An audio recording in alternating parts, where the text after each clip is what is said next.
Ora, seja bem-vindo ao Dia D desta semana. O Dia D, como sabem, é um programa criado aqui no âmbito do canal A Cor do Dinheiro para analisar o país visto do lado da direita.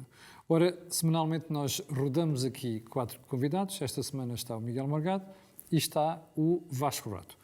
E o que é que temos para si esta semana? Olhe, o artigo de Cavaco Silva no Público, onde denuncia a estagnação do crescimento económico em Portugal. Temos ainda a situação no CDS, nomeadamente o anúncio de uma candidatura para se contrapor à de Francisco Rodrigues dos Santos, e depois, nas notas finais, vamos analisar a exaltação de António Costa no Parlamento em direção à bancada do PST, concretamente o deputado André Coelho Lima. Meus senhores, quem é que vai começar? Tu, Miguel? Eu posso começar. O artigo de Cavaco Silva é incontornável esta semana e é um artigo muito factual. Não é só eu acho, estão ali números claros e concretos. Não é? Cavaco Silva demonstrou uma vez mais, a julgar pelas reações que o artigo suscitou, que tem uma das vozes com mais autoridade para falar, sobretudo fora do espaço socialista, do país, das que restam, das poucas que restam vozes da direita com autoridade. E sem medo. Sem medo, ainda bem que dizes isso, porque eu acho que não é exagero se eu disser que até hoje, em 47 anos de democracia, a direita teve 3 líderes que a esquerda temeu. Teve muito mais líderes, mas que a esquerda tivesse temido a sério foram 3. Sá Carneiro, Cavaco Silva e depois mais tarde Pedro Passos Coelho. O Francisco Louçã dá uma entrevista, pode-se procurar isso no Google, onde ele uma vez diz, a propósito de sair do Parlamento, ele diz que o primeiro-ministro mais perigoso que ele conheceu foi Pedro Passos Coelho. Isso era sintomático. Mas Sá Carneiro, com a construção da AD, e Cavaco Silva com aqueles 10 anos. Isso parece... 10 no governo e 10 na presidência. Estamos a falar de... Os 10 anos como primeiro-ministro, em que aí sim foi como ele se consolidou como grande personalidade política e deixou um legado, deixou uma obra à qual ele faz apelo recorrentemente sempre que faz uma aparição pública. E tem autoridade para o dizer, porque os números sustentam o crescimento mais importante do período democrático, que foi com Cavaco Silva. Não há dúvida nenhuma, eu acho que nós até podemos dizer mais do que isso. Nós podemos dizer que, por mal dos nossos pecados, por mal da nossa experiência nos últimos 30, 40 anos, os 3 governos de Cavaco Silva, que podemos falar como um só, foram a única experiência de governo reformista bem sucedida em Portugal até agora. Os outros governos socialistas, como sabemos, acabaram todos num grande fiasco. Guterres e Sócrates. O de Costa nem sequer tem validades reformistas de qualquer espécie. E depois de Cavaco, a direita só foi chamada a governar em circunstâncias de desespero nacional e que, portanto, nunca teve o tempo depois para consumar um programa reformista. Por isso, foram 7 anos versus 18. Exatamente. Por isso nós temos esse balanço que se pode fazer, goste ou não se goste de Cavaco Silva, da única experiência governamental bem sucedida na esteira do desenvolvimento do país. Depois agora queria só dizer 2 ou 3 coisas sobre as reações que houve ao artigo. Mas convinha agora, para quem não viu, que também não deve ser muita gente, traçar aqui os 3 pontos fundamentais do artigo de Cavaco. Primeiro, a intolerância às críticas, típica de António Costa, do Partido Socialista. Segundo, estagnação económica, a que se pode somar outra coisa, que é o país perdeu terreno face à média comunitária e perdeu terreno para aqueles países da Europa de Leste que aderiram em 2004, ou seja, já fomos ultrapassados por alguns deles, e finalmente uma crítica até à própria oposição. Portanto, são estes pontos. E a democracia que é muito importante. A democracia. Do silenciamento. Não, exatamente. Não é o que eu estou a dizer, intolerância. Eu até se podia dizer que quem ler o texto até fica a pensar que o professor Cavaco Silva vê o dia D, porque nós temos subscrito e temos tentado ilustrar muitas daquelas críticas. Eu queria só fazer 2 ou 3 apontamentos. Em primeiro lugar, sobre as críticas. De uma maneira muito rápida, fala-se tanto no que temos de mobilizar recursos políticos, sociais, para eliminar o discurso de ódio. Houve muito discurso de ódio vindo da esquerda, em termos absolutamente intoleráveis, no Twitter, no Facebook, e ninguém dos paladinos, dos guardiões da moral da internet, como provavelmente não vinha da extrema-direita, aquele discurso de ódio passou por ser talvez uma crítica democrática. Discursos totalmente intoleráveis a propósito de Cavaco Silva, ou seja, de quem for, também não intoleráveis, fossem dirigidos a António Costa ou a Marcelo Rebelo de Sousa. Em segundo lugar, a questão do legado de Cavaco Silva. Vi muito o argumento, aí em televisões, inclusive, de que na verdade ele tinha sido ajudado pelos fundos europeus. Eu tenho este gráfico que peço para porem no ar sobre a porção de fundos europeus em percentagem do PIB que Cavaco Silva recebeu naqueles 10 anos em comparação com o resto. E que mostra claramente. E evidencia que receberam, em 6 anos de guterrismo, por exemplo, em 6 anos de guterrismo, recebeu-se tanto ou mais fundos europeus do que em 10 anos de Cavaco Silva. E os resultados económicos são completamente distintos. Nós estamos agora à beira de receber uma enxurrada de fundos como nunca ninguém, nem Cavaco Silva nem Guterres receberam, e vamos ver o que é que vai sobrar desse grande esforço de aplicação desses fundos. Em segundo lugar, para falar da questão da convergência. António Costa persiste em dizer, e os seus acólitos, tenho visto também secretários de Estado, ministros a degradarem-se nas redes sociais, a dizer que tem havido uma convergência fantástica no ano de 2017, ou no ano... Enfim, coisas completamente absurdas, mas já para que fique registado um outro gráfico sobre que eu retirei de um artigo do falecido historiador económico Pedro Laíns, em que ele esboçou este gráfico da convergência do país para os níveis dos países da Europa mais ricos. Que também vamos pôr no ar agora. E eu assinalei com a bola vermelha o que é que foi o cavaquismo. Portanto, há um grande movimento de convergência na experiência democrática para os níveis de desenvolvimento da União Europeia, ou dos países europeus mais ricos, e esse foi com Cavaco. Nunca mais voltou a haver, desde então, como nós também aqui no Dia T temos dito várias vezes. Por último, e calmo, ouvi também muitas vezes dizer, bem, afinal de contas, pode até ser factual o que ele diz sobre a economia. Era muito escusado ter falado sobre o silenciamento. Um dramatismo excessivo, diz-se alguns também dos guardiões do... Pelo contrário. Agora vejam, espanta-me as pessoas fazerem essa argumentação, a desvalorizarem este tema, depois de tanta problematização que tem havido nas últimas décadas a propósito de que uma coisa são as instituições formadas em democracia, se há ou não eleições. E eu digo-vos, na Hungria, do Orbán, há eleições tão livres como as nossas.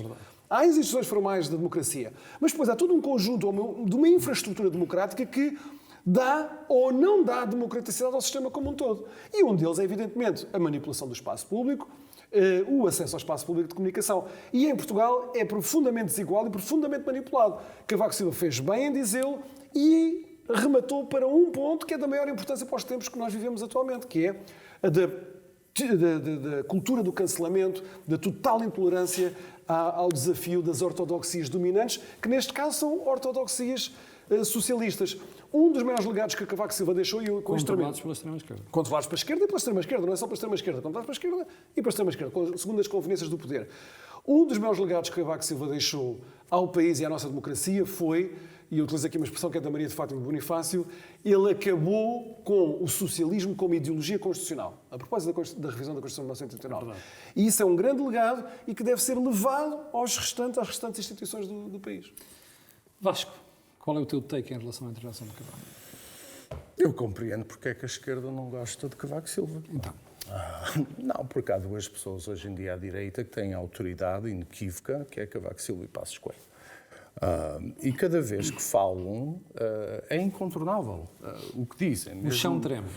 O chão treme, as árvores tremem, quer dizer, os joelhos dos banqueiros alemães tremem, bem, tudo treme.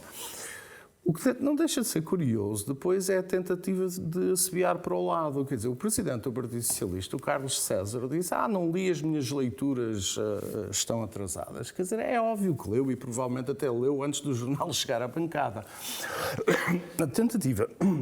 A tentativa de desvalorizar Cavaco não desvaloriza nem o impacto, nem aquilo que ele tem para dizer. E a verdade é que, numa página de jornal, este homem fez mais oposição do que toda a oposição durante vários anos. Do que o PSD fez nos últimos 3 anos, que é uma coisa absolutamente espantosa. Quer dizer, está tudo aqui, quer dizer, uma coisa relativamente simples. Como o Miguel disse, nós subscrevemos o que está aqui porque... também temos vindo a falar muito disso nos últimos meses. E isto é evidente para toda a gente. Parece-me que isto é evidente para toda a gente, exceto para os partidos da oposição que o deviam de dizer. E, portanto, cabe a Cavaco Silva dizê-lo. Agora, eu imagino também há algo estranho neste artigo, não é? Um certo desencanto. E provavelmente tem que ver com o facto de alguém que é 10 anos Primeiro-Ministro, 10 anos Presidente da República, vê todo o trabalho, todo o esforço a recuar. Quer dizer, o homem que trouxe Portugal, muitas pessoas hoje não se recordam de como é que era Portugal antes de 1985, antes de Cavaco. Criticam-se as opções pela autoestradas. Bom, parte da razão é que não havia autoestradas, quer dizer, há uma série de coisas.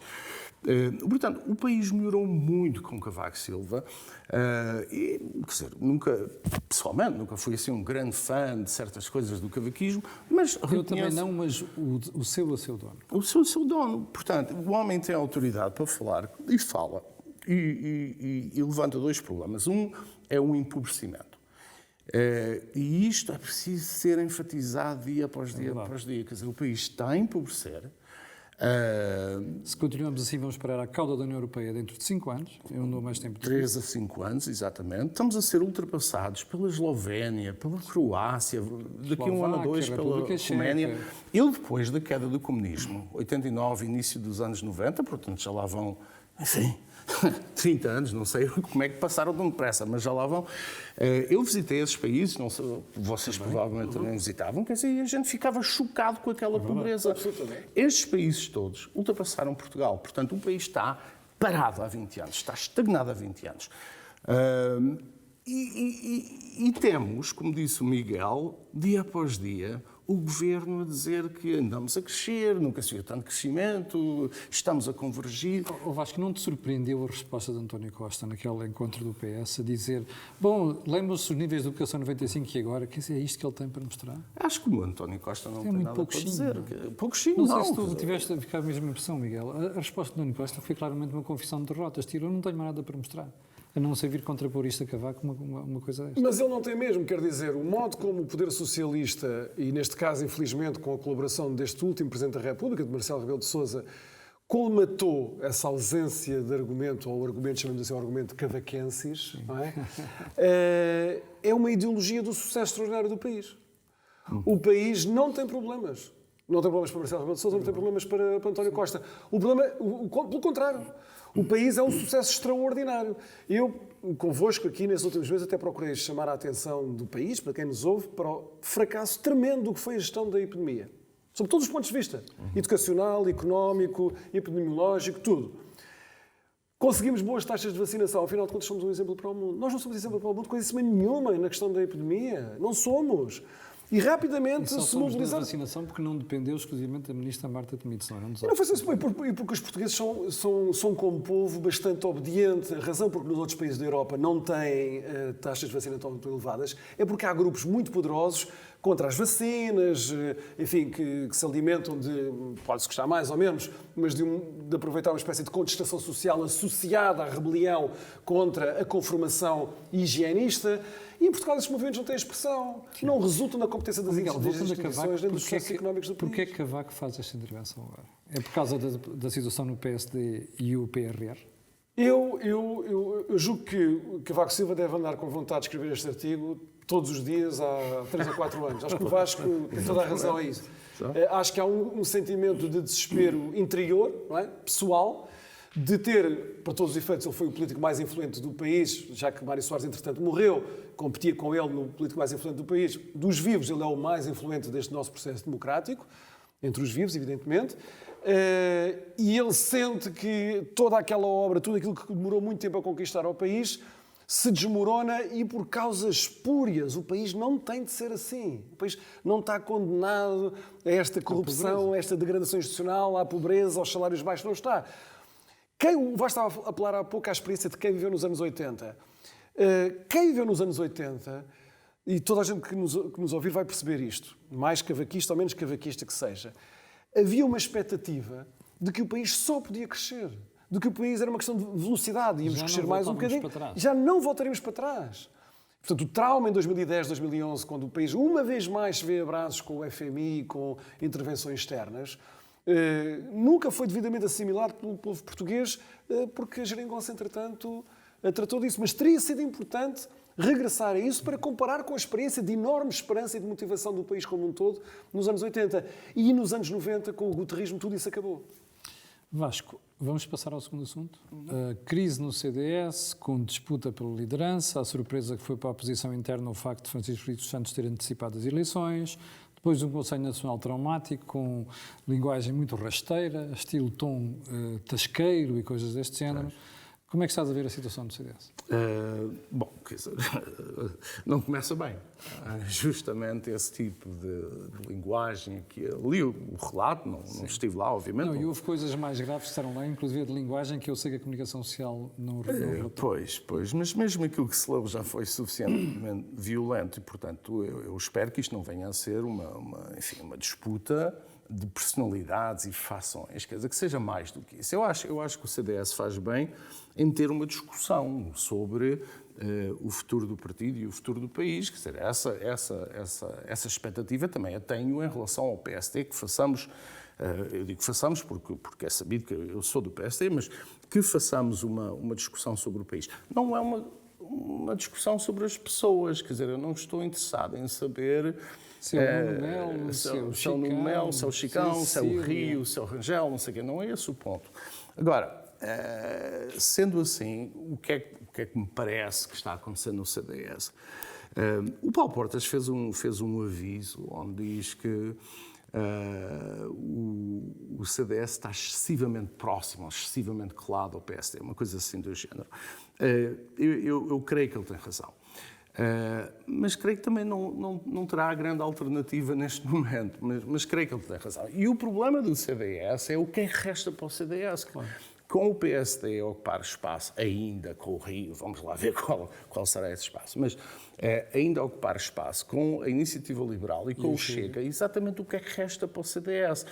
O CDS, com o Paulo Portas, congregava um conjunto de setores... Mas era pela personalidade, pela figura, porque do ponto de vista político não se percebia Não era só pela figura, porque a figura foi mudando, houve vários Paulo Portas... Mas eu digo isto neste sentido, eu ainda não sei, mesmo durante Paulo Portas, qual era a diferença entre o PSD e o CDS.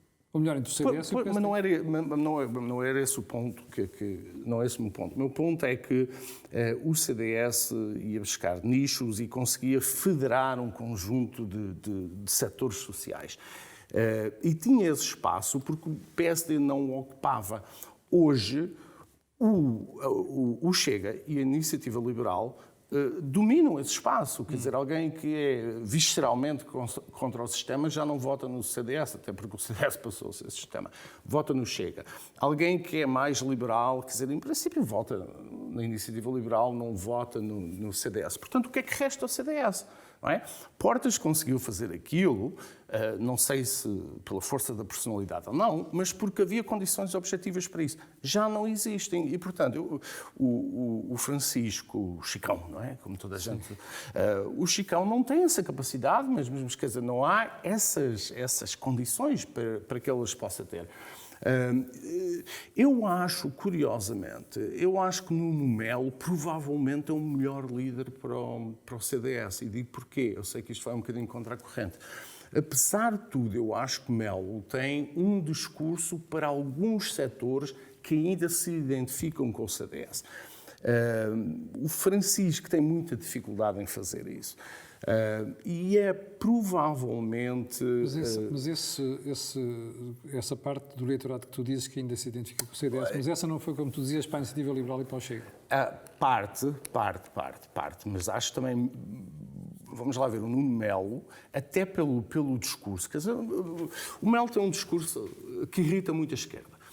Mas é um discurso politicamente correto, muito frontal, um bocado minhoto, não é? Quer dizer, esse discurso acho que é capaz de congregar mais pessoas ou preservar mais pessoas no CDS do que o discurso atual do CDS.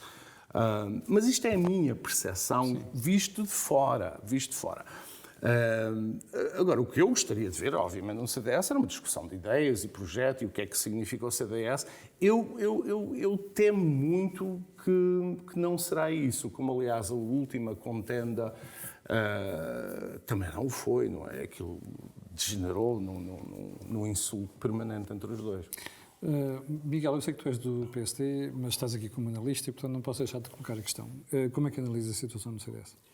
É óbvio que o partido está em grandes dificuldades e eu acho que vai mesmo haver até agora o que tem estado em causa no desafio que o Nuno Melo colocou ao Francisco Rodrigues dos Santos, até agora, até ver, tem sido: eu governaria melhor do que tu o partido. Sim. Eu seria mais popular junto do país do que tu, porque tu não tens a qualidade A, B e C que eu tenho. Até agora tem sido isto. Então, mas porquê é que não se candidatou há pouco mais de um ano? Deixa-me só acrescentar mais isto, só mais este ponto. Julgando pelo que ele disse, o Nuno Melo, na candidatura, no lançamento da candidatura, ele não tem muito mais do que isto para dizer. E eu acho que o Vasco tocou num ponto fundamental. A candidatura do Nuno Melo apresentou-se como portismo sem portas, quando já não há condições objetivas, para utilizar a expressão do Vasco, para o portismo. Agora há a concorrência do Chega e da Iniciativa Liberal e qualquer esforço de reconstrução do CDS tem de ter isso em conta. Não me parece que o Nuno Melo tenha isso em conta, ou se tem, isso não está refletido na candidatura, assim como não está refletido na candidatura uma certa consideração do porquê é que o CDS chegou àquele ponto.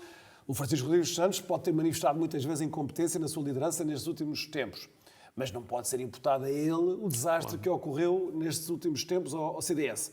Se o Nuno Melo pretende fazer regressar as figuras de proa do portismo, alguma consideração tem de ser feita a esse respeito. Finalmente, parece-me a mim que há ali uma contradição grave na aliança que o Nuno Melo vai ter de criar para derrotar Francisco Rodrigues dos Santos se ele quiser mesmo ter hipóteses no Congresso. Quer dizer, explica isso melhor. Nuno Melo sozinho e as suas tropas não conseguem derrotar Francisco Rodrigues dos Santos no Congresso. É para esquecer.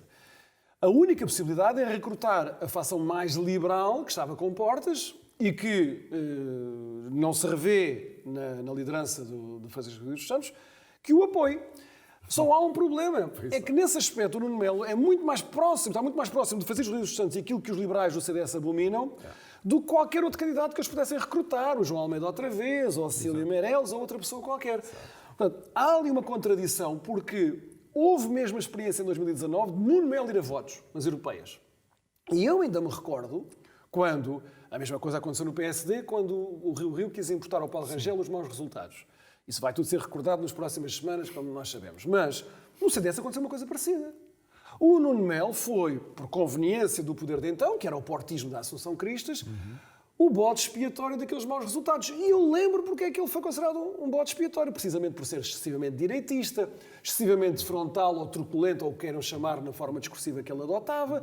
Portanto, de ser muito próximo daquilo que eles censuram ao Francisco Rodrigues dos Santos. Miguel, mas isso não é um problema do Nuno Melo, isso é um problema dos liberais do CDS. É um problema daquela candidatura. Não. Precisamos dos outros. Precisamos dos outros. Ok, mas é um problema dos liberais, porque tentaram essa manobra, aquilo não teve tração. Agora, quer dizer, Melo é justamente mais à direita, mais truculento, mais tudo isto. O que, para mim, transforma no melhor candidato para segurar o eleitorado do CDS. Agora, se os liberais vão apoiá-lo ou não, quer dizer, eu presumo que sim, porque o problema é que os liberais odeiam, provavelmente pessoalmente, o Chicão, não é? Portanto, por isso é que eu comecei por dizer que receio muito que não haja aqui uma discussão sobre as ideias, mas essa contradição está presente. Mas, de qualquer forma, independentemente de quem vencer as eleições no CDS, o CDS não será o CDS da Cristas. Creio eu, a grande responsável pelo colapso do CDS. Agora, por falarmos no estado em que está o CDS e toda esta disputa interna, eu vou regressar ao artigo de Cavaco Silva. Vocês acham que a crítica que Cavaco faz à oposição, porque ele não distingue apenas PSD, ele fala da oposição, portanto a oposição direita abrange o PSD e o CDS. E o Chega. E o Chega. Vocês acham que isto pode dar mais gás à candidatura alternativa a Rui Rio? De Rangel, aliado a Miguel Pinto Luz? Eu acho que galvanizar, sem dúvida, a candidatura alternativa a Rui Rio, até por uma razão muito simples. Rui Rio quis aparecer no final de 2017 e depois eleito em janeiro de 2018 como uma espécie de regresso à autenticidade social-democrata cavaquista, contra os desvios neoliberais de Pedro Passos Coelho. Portanto, há muito esse posicionamento político na candidatura de Rui Rio em 2018. E Cavaco tirou o tapete. E vamos lá ver uma coisa. E Rui Rio fez questão de se rodear daqueles que se reivindicavam próximos, íntimos e portadores do legado de Cavaco Silva. Posso dizer nomes? Podes dizer nomes. A doutora Ferreira Leite, o doutor Pacheco Pereira e companhia. Claro. David Justino, Susana Toscano, muitas outras pessoas, já que se é para dizer nomes, vamos dizer os nomes. Bora. O que é que aconteceu? Muito rapidamente, Cavaco Silva, acho eu que deixou transparente, eu não sou confidente de Cavaco Silva, nem falo com ele há uns 2 a 3 anos, portanto não sou eu certamente, mas ele deixou muito transparente que não se revia num ponto que para Rui Rio era fundamental e que para Cavaco Silva foi uma grande lição de que não podia ser a política em Portugal, que é o PSD ser uma muleta do Partido Socialista. Sim. Ele teve de conquistar maiorias absolutas esmagadoras em que o PSD sozinho foi a única força reformista do país naqueles anos em que ele foi governo. E ele habitou-se assim. Teve, é verdade, um deslize ali durante os primeiros 2 anos do governo de Pedro Passos Coelho, mas depois até isso depois foi ao lugar. Portanto, Cavaco Silva tira o tapete a Rio, tira o tapete ao rioísmo, tal como ele tinha sido anunciado em 2018. E eu acho que isso é irreversível. Também é a tua percepção, Vasco. E entre 85 e 87, com uma configuração parlamentar também muito complexa, como é o caso hoje, e depois ganhou as maiorias. Mas foi um governo reformista, curiosamente, ao contrário deste também é minoritário. Mas isso eu acho relevante, porque toda a gente agora diz é impossível ganhar contra a esquerda, não sei o quê. Quer dizer, o que Cavaco fez entre 85 e 87, começando em 85, obviamente, mostrou que era possível. Mas é possível como? Bom, através das reformas que são necessárias, um impulso reformista ao país, para o país, que possa olhar para o futuro. Quer dizer, na fórmula, o que Cavaco está a dizer no artigo é que temos de regressar, não é? Basicamente àquilo que se fez entre 85 e 87. É isso que ele está a dizer, que nós todos sabemos quais são os problemas do país, agora é preciso agir. E com este governo é impossível, porque é um bloqueio há 20 anos, este Partido Socialista, mas agora acrescenta-se um problema adicional, que é a própria oposição não sabe fazer oposição e anda muito confusa. Portanto, em nenhum momento do artigo Cavaco Silva apela ao PSD ou à oposição que proponha reformas estruturais ao Partido Socialista, que é o que o Rui Rio sabe fazer. Pois. Nós estamos com o dia D, vamos então para as notas finais. Nas notas finais vou começar pelo Vasco. Vasco, queres-te reportar ao desaguisado entre António Costa e o deputado André Coelho Lima do PSD no debate parlamentar de quinta-feira da semana passada? Não tanto. Isso, mais o Miguel tem umas palavras a dizer sobre isso. Eu só registro a má criação. Mas para além da má criação... Mas porquê é que tu achas que houve essa má criação? As respostas do António Costa só falava desta maneira para a Assunção Cristas. Desta vez passou. Eu fui deputado no Parlamento, eu falava assim com toda a gente. Falo Só não falava com os seus parceiros da geringonça. Mas quer dizer, não se diz no Parlamento, alguém que tem... Eu acho que isto é um problema de cultura democrática, porque alguém que tem um mínimo de cultura democrática não se volta para um deputado eleito, seja ele quem for... Com a mesma legitimidade que eu. Claro. E diz, eu não conheço lado nenhum. E não tem que conhecer. Claro, Quer dizer, a mais crítica... faltava. O povo é que põe lá deputado, não é o A Costa. pergunta era uma pergunta política e aquilo não era, quer dizer, questionar, quer dizer, o caráter do Dr. Costa, por O que é que tu achas que está por trás? Costa está a perder as tribeiras porque ainda não engoliu o mau resultado. Eu acho que Costa sempre foi assim, agora é que se percebe o que é que está ali. Mas há aqui uma irritação que não havia nos últimos meses. Não parece. O António Costa sempre foi assim. Eu estive no Parlamento muitas vezes, podia contar-vos, não temos tempo para isso, podiam contar as experiências que eu tive pessoalmente com ele, nos debates que eu travei com ele. Costa gostava muito de, quando não tínhamos já mais tempo, de não responder às perguntas do PSD. E fazê-lo de uma maneira perfeitamente arrogante. Sócrates aprendeu estas coisas todas com... Costa aprendeu estas coisas todas com José Sócrates. Era o estilo de debate parlamentar era o mesmo. E há esta moda dos políticos dizerem assim: eu não aceito lições de democracia vindas de ninguém. António Costa precisa de mais do que uma. E o PSD devia dar-lhes de borla. E eu queria ligar este comportamento intolerável de um Primeiro-Ministro que não conhece, não sabe qual é a dignidade inerente ao seu cargo. Eu acho que até o André Coelho Lima até lhe disse isso. Ele não percebia. Eu também uma vez lhe disse isso no Parlamento. Ele não percebe a dignidade que é inerente ao ser de Primeiro-Ministro. Nessa espécie de Primeiro-Ministro é diferente de ser deputado. Tem obrigações especiais. O chefe e contrapor ao que se passou esta semana na Áustria, em que um primeiro-ministro tremendamente bem-sucedido, dos primeiros-ministros mais populares da Europa, Demitiu-se. com obra feita ao contrário, com resultados para mostrar aos austríacos, ao contrário dos governos socialistas, demitiu-se em virtude do funcionamento das instituições democráticas do Estado de Direito austríaco. Estava a ser investigado. Investigado com acusações de que tipo? Corrupção. Corrupção de que tipo? De usar fundos públicos para condicionar sondagens social. e comunicação social. E ele demitiu-se. Demitiu-se na hora. Nós temos de fazer a pergunta aqui no dia D. Há democracia na Europa. Por exemplo, a Áustria, e o comportamento do Sebastian Kurz é o comportamento de uma democracia. Depois há outros Estados-membros da União Europeia onde aquilo que temos não é exatamente uma democracia, porque a democracia também são estes comportamentos. Também é este escrutínio, também é esta cultura da também responsabilidade. não exige, as pessoas e sobretudo a comunicação social, os jornalistas são supostos fazer este trabalho, também não o exigem, porque passam aquelas Há um déficit de imagens comunicação e acham, graça, o Costa tem tanta graça, o tipo é muito esperto, é de facto um tipo Não, e alguns fantástico. não é só isso, têm medo, Vasco. Vamos falar, chamar os bois por nomes. Pois, Têm medo de tomar uma atitude porque sabem o poder que o governo tem, nomeadamente o governo socialista. Deixem-me só tentar ligar isto a outra questão ainda do fim de semana, que foi o elogio público de Marcelo Rebelo de Sousa e Eduardo Cabrita. Isto significou o quê? Que ele já sabe que ele vai ser despedido? Eu não faço ideia. Eu acho que o Presidente da República também tem de compreender qual é a dignidade do seu cargo. E neste momento não pode haver um elogio público. Ele pode elogiar o Eduardo Cabrita em privado. Pode-lhe dizer, olha, isto correu-lhe mal assim, mas eu até lhe agradeço pelo que fez nos incêndios ou pelo que fez na prevenção da floresta. Pode dizer isso. Em público, as palavras de um chefe de Estado são as palavras públicas.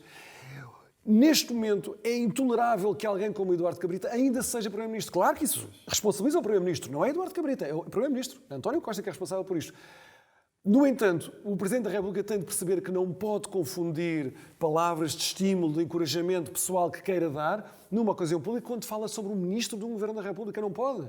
Há mesmo um desfazamento, um desencontro total entre os titulares dos órgãos públicos em Portugal e a dignidade, as exigências dessas mesmas instituições. E nós temos de aprender isso, temos de reaprender isso.